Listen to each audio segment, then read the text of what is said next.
Welcome, Ravens. I'm your host, M.Raven, and you're listening to Raven's Ramblings. Episode 2, How to Always Feel Good in Your Clothes. I'm going to start this second podcast again with a question. How many times in a week do you put on an outfit and genuinely feel good in it? Once? Maybe twice? Well, I wanted to talk about a way to always feel good in your clothes. And when you think about it, what I want to talk about is a very simple concept, but it's hard for us to do. It can be summed up in 3 words, but hey, if I do that, it's going to be a very short podcast, and you know me, 3 words is never enough. So what are those words? Ignore the numbers. But what does forgetting about numbers have to do with helping you feel good in your clothing? Well, it's all to do with those pesky little numbers printed on labels that are sewn into every single item of clothing we own, from the day we are born to the day we die. According to an article in the Washington Post, a size 8 dress today is nearly the equivalent of a size 16 dress in 1958, and a size 8 dress of 1958 doesn't have a modern day equivalent. The waist and bust measurements of the Madman era size 8 come in smaller than today's size 00. Just think about that for a minute. In the UK, we all seemed quite shocked when we heard that size 00 became available in the USA. But did you know that ASOS has been known to stock a size 2 in their UK clothing charts, and for quite a while? While Primark sell size 4 as standard size clothing in over 90% of their lines. For many years, UK high street brands have started their lines at about a size 8. And yes, we all know that most of these stores do not hold or sell a full range of sizes, not even full range of plus sizes. So they normally finish round about a size 18. With a lot of lines normally being unavailable in more than a size 16.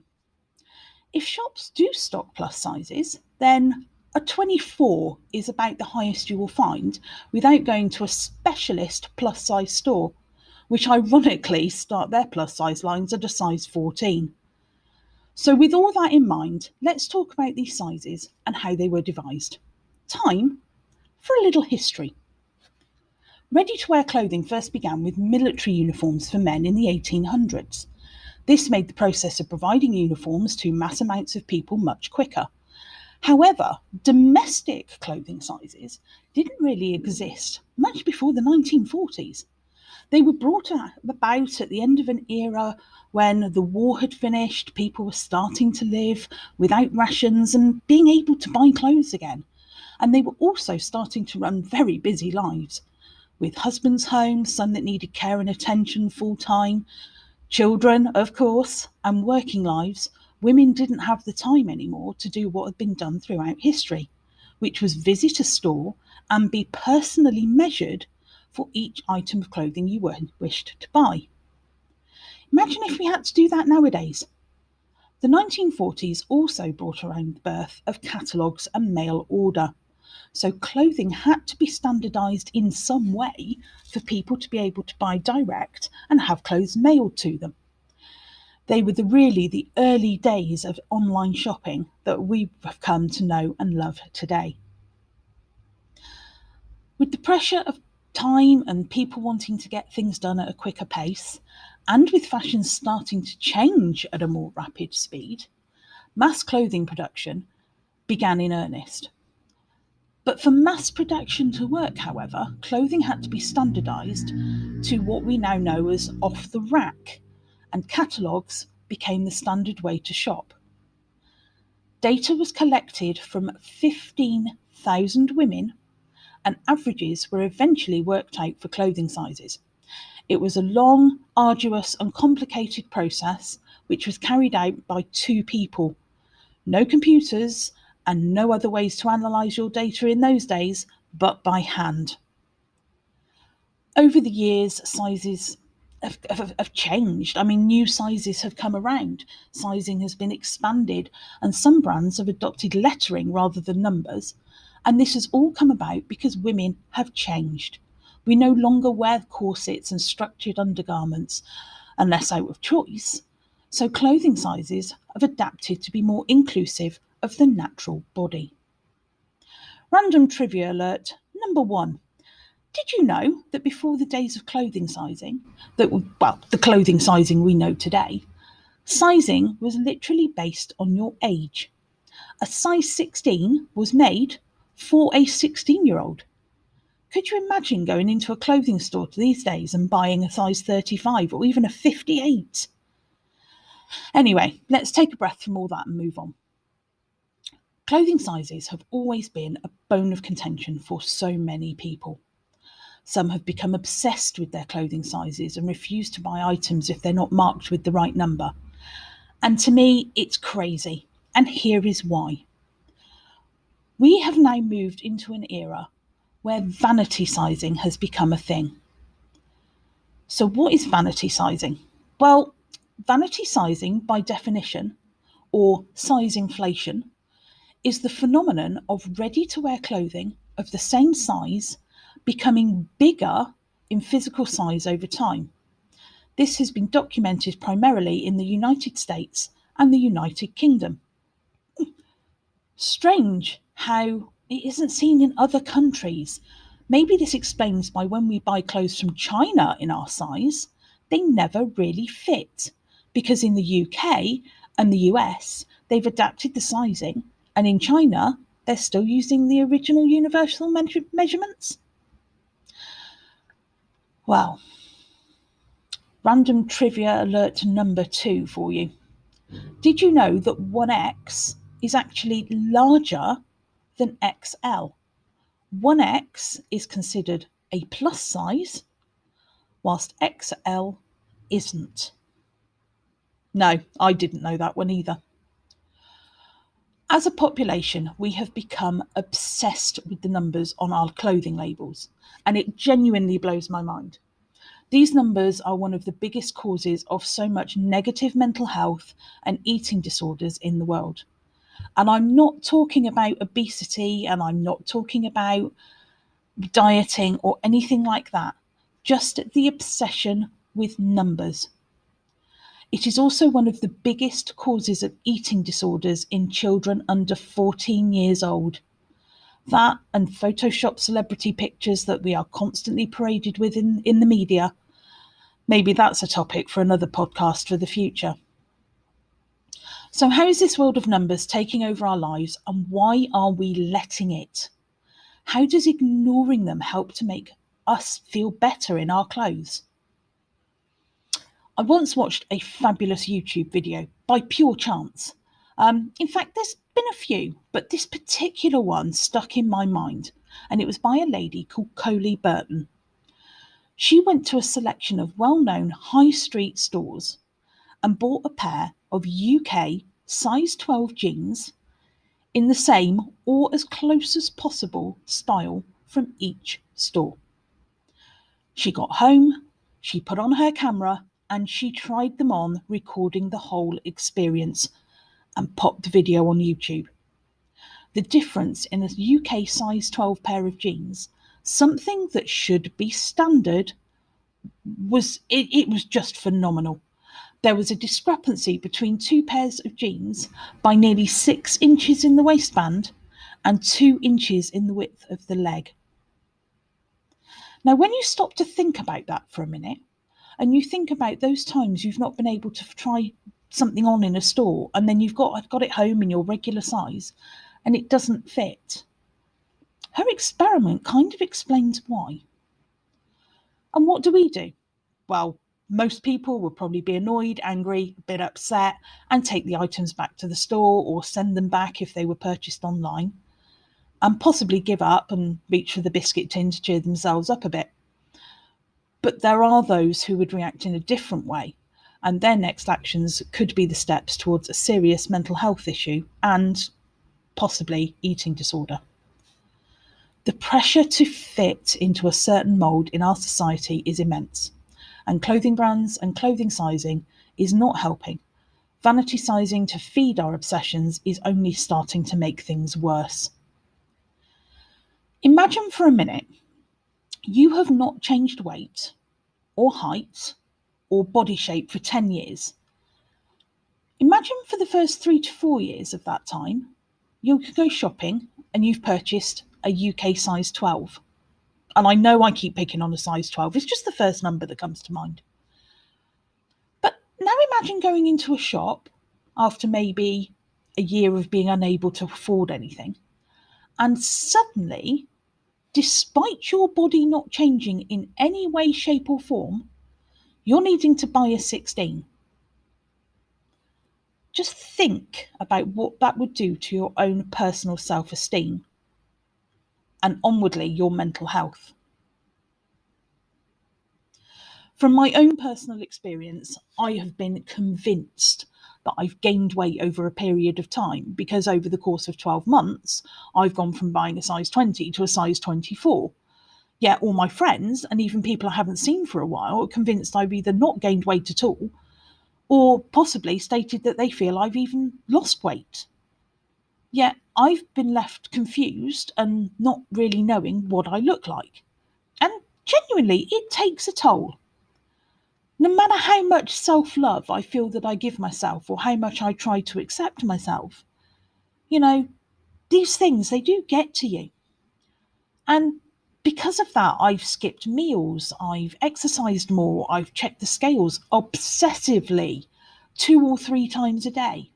And yet I was still buying the same size clothing, or sometimes bigger. And at one point, even with 1.5 stone of weight loss. And this is what vanity sizing is doing to us. It's convincing people by readjusting standardized sizing that they're too big for their regular size. And it needs to stop. But with all this going on, is it any wonder that we seem at a loss when it comes to our own body image, and that very few of us can honestly and genuinely say that we truly love ourselves? I realised maybe a little too late in life what was going on in the fashion industry. And if I'm honest, I was annoyed with myself. As although I'm not really into mainstream fashion, I have always loved fashion and watching London Fashion Week shows and New York Fashion Week, keeping an eye on what trends and what styles of clothing shapes and items were coming out. And sometimes taking the mick a little bit. But when things start to come out, it really does help some of the subcultures when big fashion houses take their cues from cultures like the Gothic and the punk community.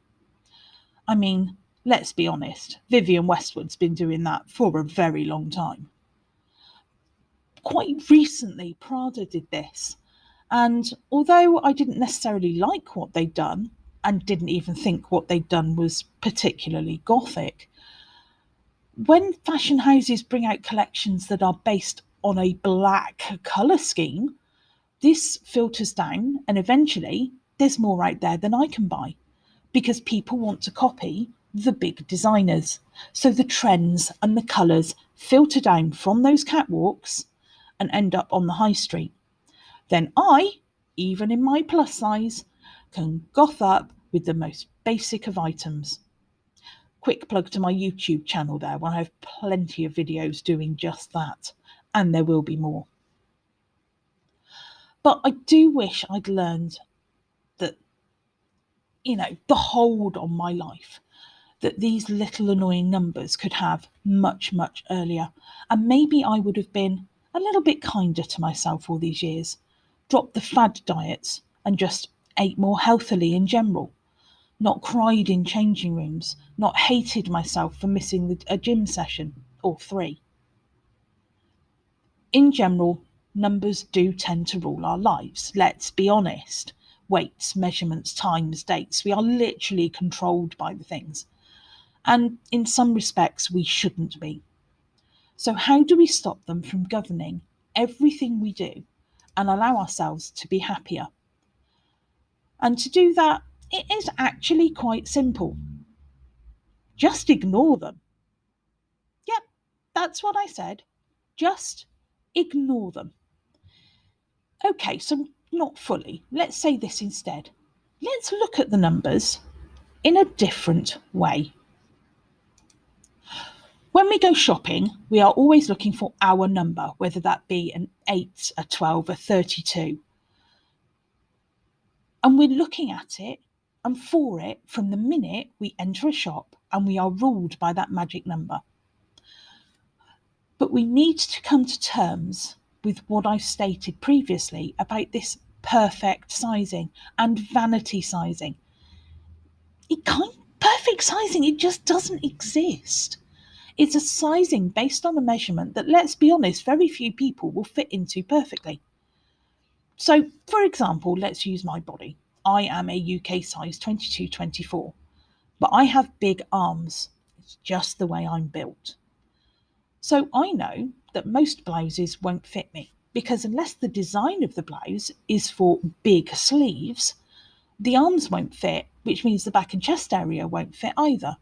So I know either to avoid most blouses, which cuts out a whole section of the clothing range, but I also end up avoiding the bit where I get upset because it doesn't fit. Story for another podcast, just so you know.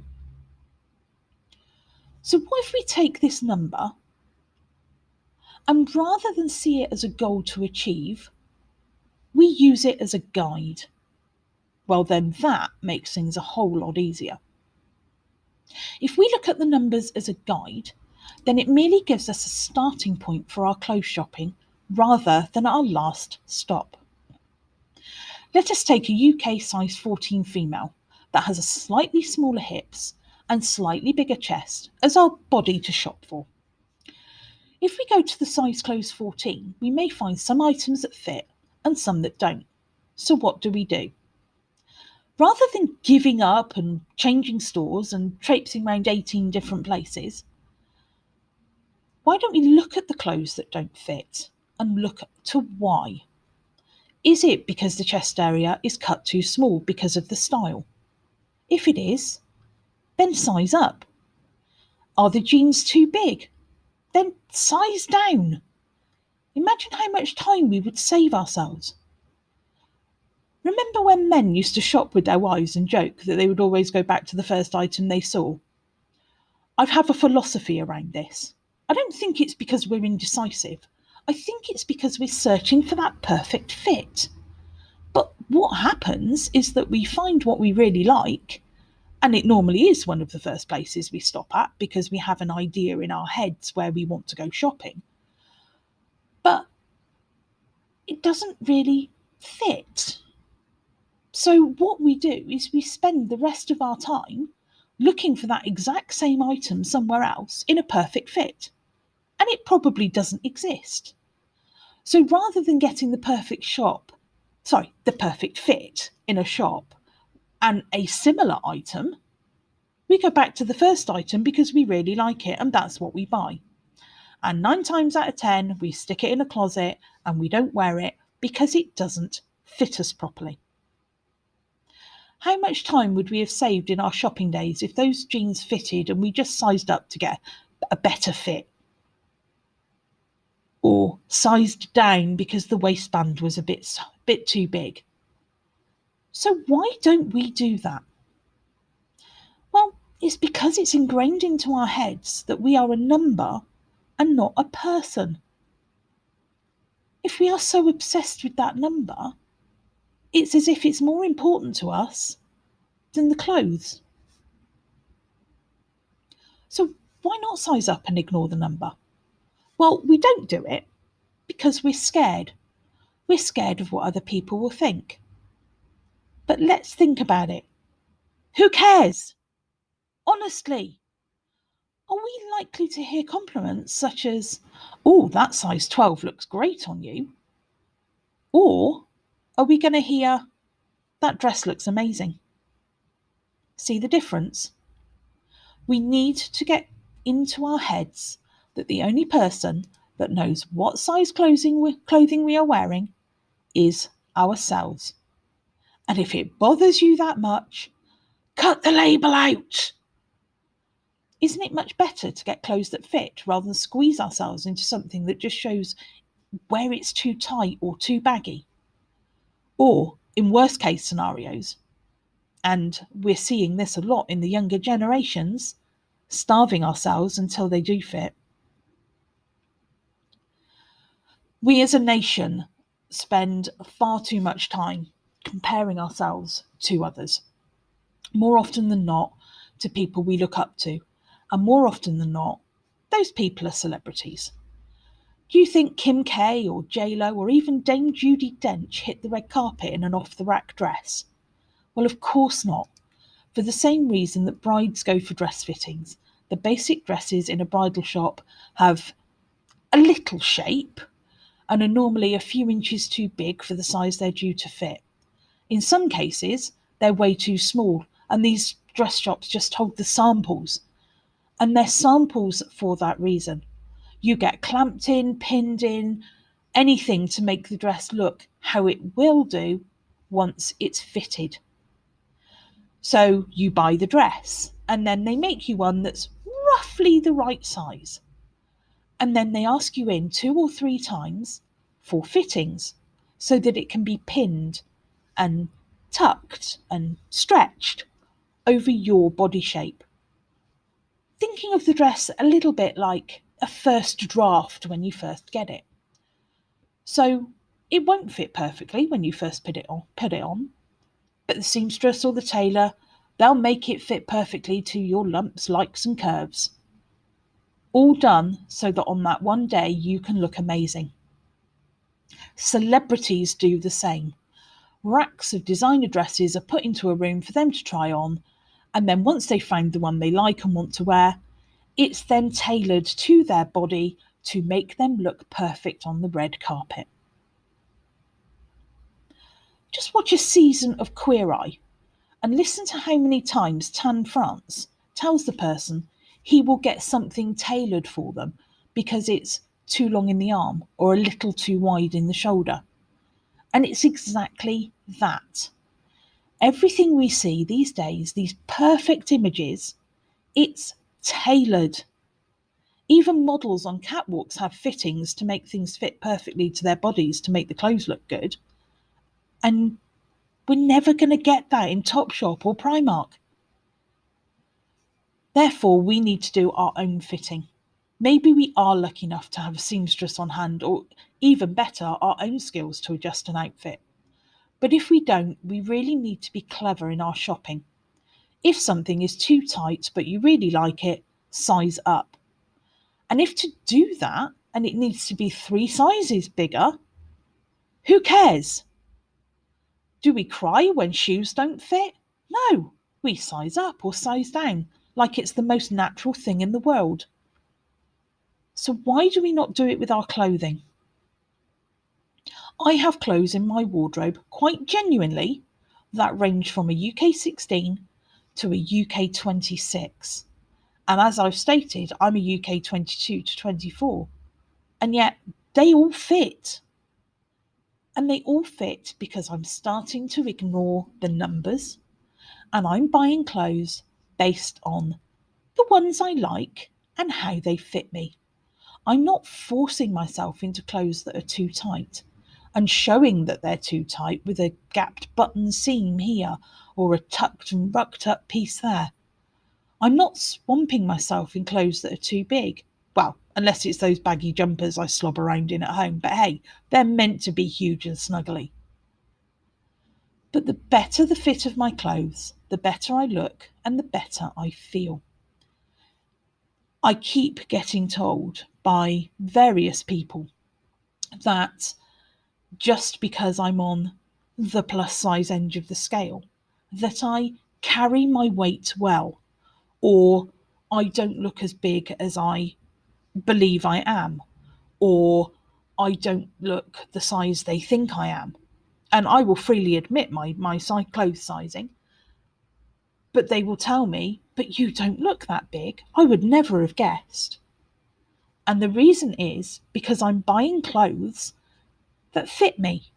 I'm not buying clothes based on the number on a label.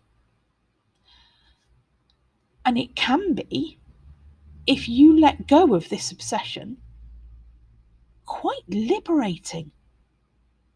Imagine how you would feel if everything, every morning in your wardrobe fitted you. And the only thing that stops it is that tiny white label. But who knows what's on that label? You. Who else cares? The better the fit, the better you look, and the better you feel. And the more you get used to that feeling, the more you want it. And it can be achieved by using everything the fashion industry throws at you as a guide and not a goal. The fashion industry, I'm sure, is there to make us feel bad and want to achieve unobtainable ideals. But they're really missing a trick. Most of us do not truly like clothes shopping, I'm sure, because we have this number obsession, which, as I've explained, makes things hard when we are stuck in an ideal. But when you strip away the goal and use it as a guide, it really does make shopping more enjoyable. Then we can feel those endorphins that make us feel good, and we want that feeling again and again. So surely the fashion industry wants to make us feel good so that we buy more. So why don't they? Well, I hate to say it, but it's basic elitism. And yeah, it sucks to say that. But the fashion industry of old is based on the ideal of the perfect woman. And we are not all perfect. Models, they're not curvy. They're not big chested. They don't have junk in the trunk. They have very slight figures. They're all exceptionally tall. And they'll fit into anything because they are used like walking clothes hangers. We need to remember that unless we are blessed with the type of figure and, we're 6 foot tall and perfectly proportioned, well, then, unless our clothes have been tailored, we're never going to look amazing. We need to remember that we are faced with images every day. Images are filtered and photoshopped. How many times do you take a selfie and use a filter off Snapchat? You can use a filter on Instagram. You can use a change the colour. Anything you want to do these days from a simple smartphone in your hand can be filtered. Genuinely, kind of faked. I've touched upon this on my YouTube videos before, but there's a well-known high street brand who had a model who didn't even fit their clothing. Go figure, and pardon the pun. Photographers had to be very careful when they took her picture what angle they took the photos at, as the model was literally pinned into items because they didn't even close at the back, using their biggest size in store. And why? Not because the model was too fat for the clothing. It's because clothing sizing is lying to us. Yes, as a nation, we're getting bigger due to bad eating habits and, currently a pandemic. And we're not wearing constrictive undergarments like corsets that force our bodies to be trim. But we do need to remember that clothing sizing has not evolved in the way we have. It's gone down a route of media pressure, vanity sizing, and all just to suit some idealist image that quite frankly doesn't exist. So I guess the question is, should it? And what can we do to stop it? Unless we all take a stand, very little will change. There are a lot more men designing for women than women designing for women. At one point, the fashion industry was full and fully dominated by men. Men invented the bra that we know today. Maybe that's why they're uncomfortable to wear, because we didn't design them and the men at the time didn't wear them. The men in fashion industry that design for women in the high-end brands were always designed for the ideal and not what is actually in front of them. After all, they want a sports car, not a minivan with their name on it. But we all need to take a stand. If we stop caring about the numbers that drag down our experience of shopping and wearing clothes and start buying what actually fits us, then surely the industry has to listen. How many mobile phones do you see for sale these days that aren't touchscreen smartphones? We demanded better and the industry provided. The same should be for fashion. The more we demand, the more they will want to compete for our hard-earned cash. And no, it's not an immediate fix. Change is a long, hard road.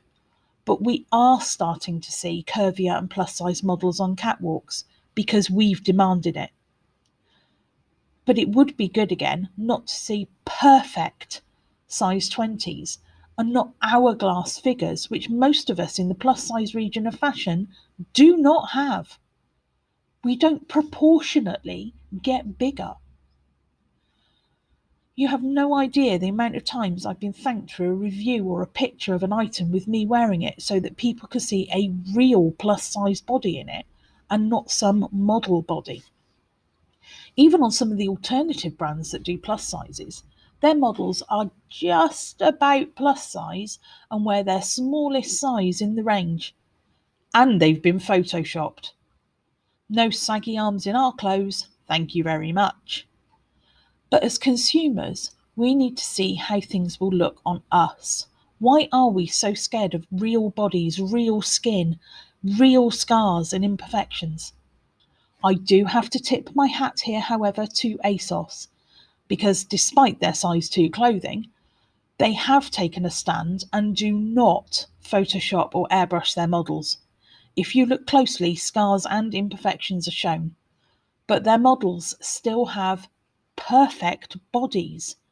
They don't have overly large stomachs. They do often have overly large bottoms and breasts, which in turn tend to sexualize the clothing, but I guess that's what they do to sell, and that's why they're so popular. But now I think it's time for someone to overhaul clothing sizes and how they were used to sell clothes.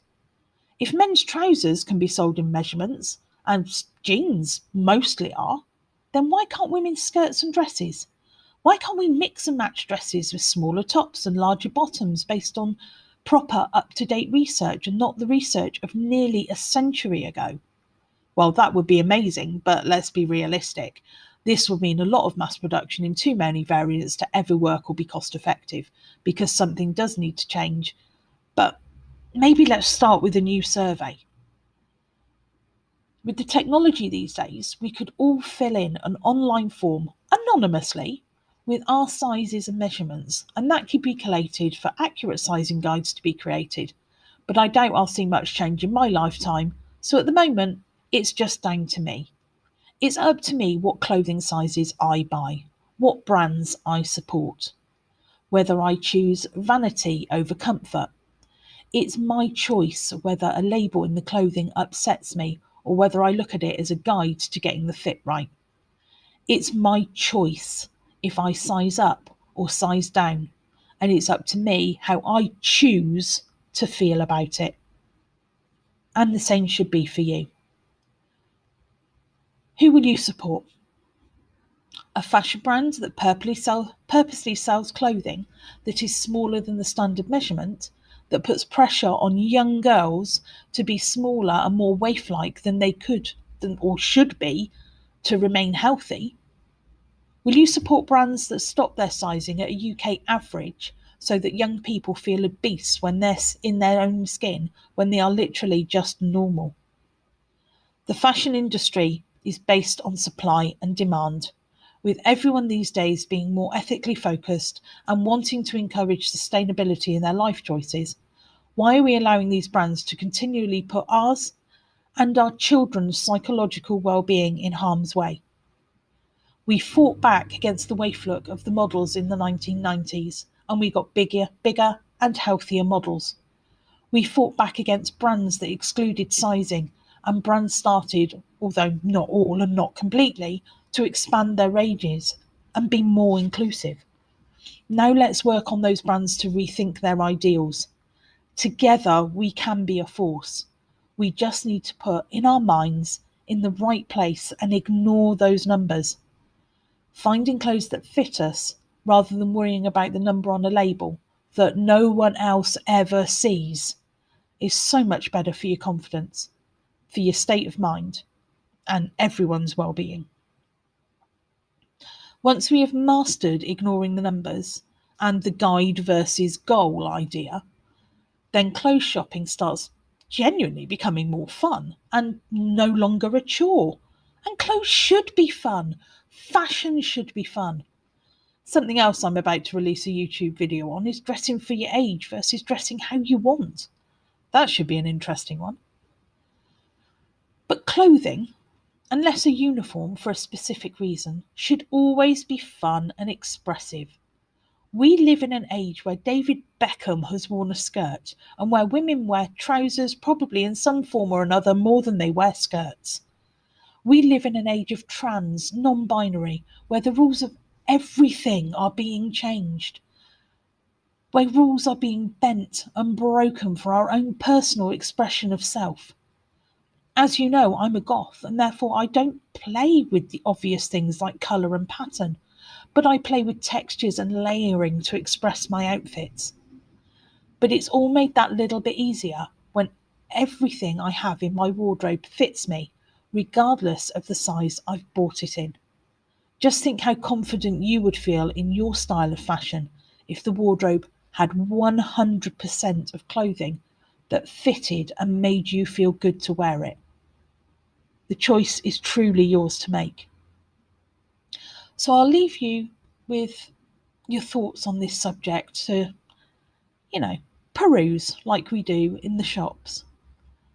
But I'd like to finish with a quote, something that I've said and believed in for a long time, but hey, who listens to me?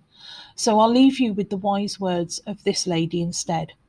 Donna Karan, the well-known designer, once said, "Age and size are only numbers. It's the attitude you bring to clothing that makes the difference."